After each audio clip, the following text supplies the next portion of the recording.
तो आज के इस वीडियो लेक्चर में हम सीखेंगे कि किस तरह से जीएसटी परचेज बिल की एंट्री की जाती है। तो हेलो गाइज, मैं हूं दीपक और मैं स्वागत करता हूं आपके अपने यूट्यूब चैनल मैग्नेट अकाउंटिंग पर।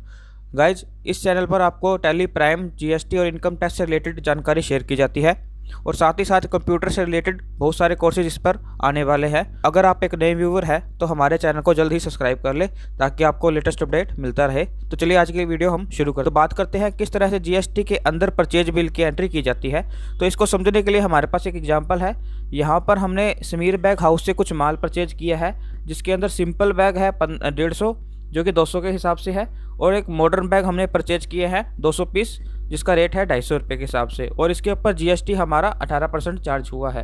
तो ये जो जीएसटी की एंट्री हम किस तरह से अपनी टैली में रिकॉर्ड करेंगे उसके बारे में हम जान लेते हैं। तो सबसे पहले आपको एक पॉइंट क्लियर कर दें कि जब भी हम माल परचेज करते हैं विद इन स्टेट के अंदर, यानी कि राज्य के भीतर ही हम माल को परचेज करते हैं, तो उसके ऊपर सीजीएसटी और एसजीएसटी चार्ज होता है। और अगर हम माल को आउट ऑफ स्टेट से यानी कि राज्य से बाहर से खरीदते हैं तो उसके ऊपर आईजीएसटी चार्ज होता है। तो ये चीज़ ध्यान रखनी होगी। इसमें देखिए, जो समीर बैग हाउस है वो भी हरियाणा की पार्टी है और हमारी जो कंपनी है वो भी हरियाणा की है, यानी कि हमने with in state, intra state के अंदर हमने सप्लाई की है, परचेज किया है, तो हमारे ऊपर सीजीएसटी और एसजीएसटी चार्ज होगा। तो चलिए इस बिल को हम एंटर करते हैं हमारी कंपनी में। तो सबसे पहले हमने हमारी कंपनी को ओपन कर लेना है जिसमें हम काम कर रहे हैं।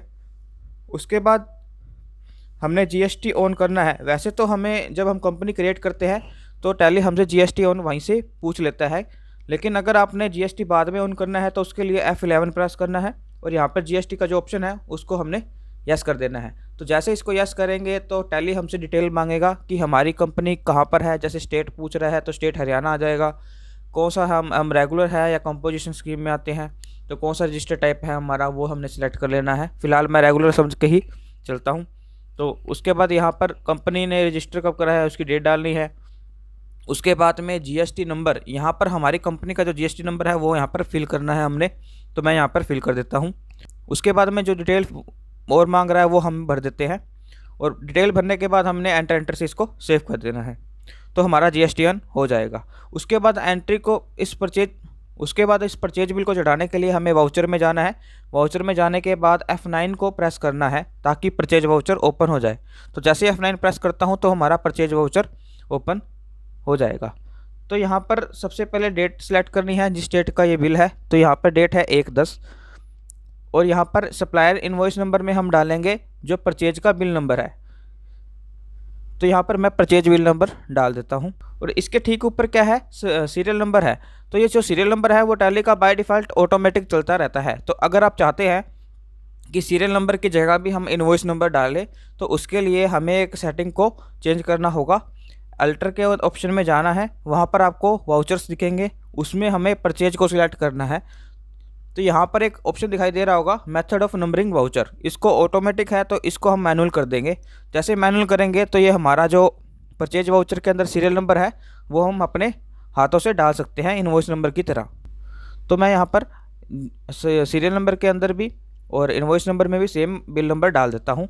उसके बाद डेट सेलेक्ट करना है। उसके बाद पार्टी नेम, जिस पार्टी से हमने ख़रीदा है, तो यहाँ पर आ जाएगा समीर बैग हाउस। तो समीर बैग हाउस का हमने लेजर क्रिएट करना है Alt+C से। जैसे Alt+C से हम लेजर क्रिएट करेंगे और यहाँ पे जो डिटेल दे रखी है हमें वो सारी हमने इसमें फिल कर देनी है। जैसे इसका एड्रेस, स्टेट और यहाँ पर जीएसटी नंबर क्या है इसका यहाँ फिल कर देना है। उसके बाद एंटर से हम सेव करेंगे। उसके बाद टैली हमसे पूछेगा परचेज लेजर के बारे में, तो हमें सिंपली परचेज अकाउंट बनाना है। परचेज लेजर में सिर्फ परचेज लेजर ही सिलेक्ट करना है। तो Alt+C से हम परचेज लेजर को बनाएंगे और जो परचेज है उसको हम ग्रुप देंगे परचेज अकाउंट ही। हमें यहाँ पर जीएसटी को एप्लीकेबल करना है, उसके अलावा हमने इसमें कुछ भी सिलेक्ट नहीं करना। जैसे जीएसटी ऑन करेंगे और जैसे जीएसटी एप्लीकेबल करेंगे उसके बाद एंटर प्रेस करना है, गुड्स को सिलेक्ट करना है और सेव कर देना है। देखिए ये जो हम मेथड यूज कर रहे हैं ये आप मल्टीपल टैक्स रेट के अंदर भी यूज कर सकते हैं, यानी कि एक ही बिल के अंदर अलग अलग तरह के जीएसटी लगी हो तो इस मेथड से हम परचेज बिल को बुक कर सकते हैं।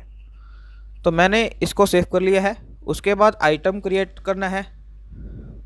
उसके बाद आइटम का नाम डालना है। तो यहाँ पर मैंने सिंपल बैग परचेज किया है, तो अल्ट सी से आइटम भी क्रिएट कर लेते हैं, सिंपल बैग। उसके बाद इसको अंडर रखना है प्राइमरी के। यहाँ पर यूनिट हमसे पूछ रहा है, तो हमने किसके अंदर खरीदे हैं, पीसीज के अंदर हमने बैग खरीदे हैं, तो अल्ट सी से हमें यूनिट भी क्रिएट करनी होगी। तो पीसीएस मैं यहाँ पर अल्ट सी से क्रिएट कर देता हूँ। फॉर्मल नेम में आएगा पीसीएस, और इसका जो यूनिट ऑफ क्वांटिटी कोड हमसे टैली पूछ रहा है, यानी कि पीसीएस का मतलब क्या है, पीसीज। तो इसको भी मैंने इसको सिलेक्ट करके एंटर से सेव कर दिया है। उसके बाद जीएसटीएस करेंगे। जीएसटीएस करने के बाद हमने डिस्क्रिप्शन में अगर आइटम का नाम डालना चाहें तो डाल सकते हैं, अदरवाइज एचएसएन नंबर जो बिल के अंदर हमें दे रखा है उसको डालना है यहाँ पर। उसके बाद हमारी जीएसटी किस पे कैलकुलेट होती है, ऑन वैल्यू पे।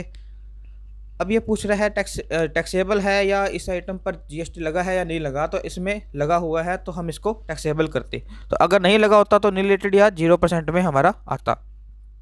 तो फिलहाल हम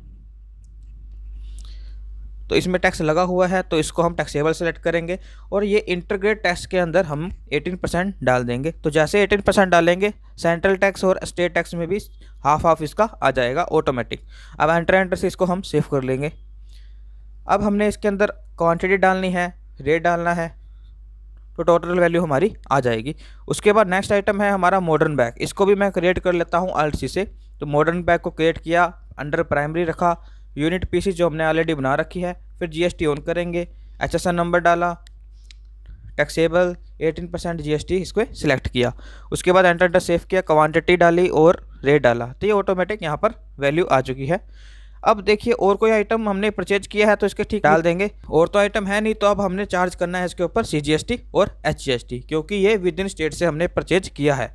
तो जब हमारा आइटम सारे डल जाए तो हमें एक एंटर प्रेस करके इससे इस लाइन को स्किप करना होगा। जैसे देखिए यहाँ पर जैसे एंटर प्रेस करता हूँ तो ये लाइन स्किप हो चुकी है। अब हमारा सीजीएसटी और एचजीएसटी यहाँ पर कटेगा। तो अल्ट सी से मैं सीजीएसटी बना लेता हूँ। सीजीएसटी का ग्रुप क्या होगा, ड्यूटी एंड टैक्सेज, और जीएसटी सिलेक्ट करना है। सी मतलब सेंट्रल टैक्स है, तो इसको सिलेक्ट करते हुए एंटर।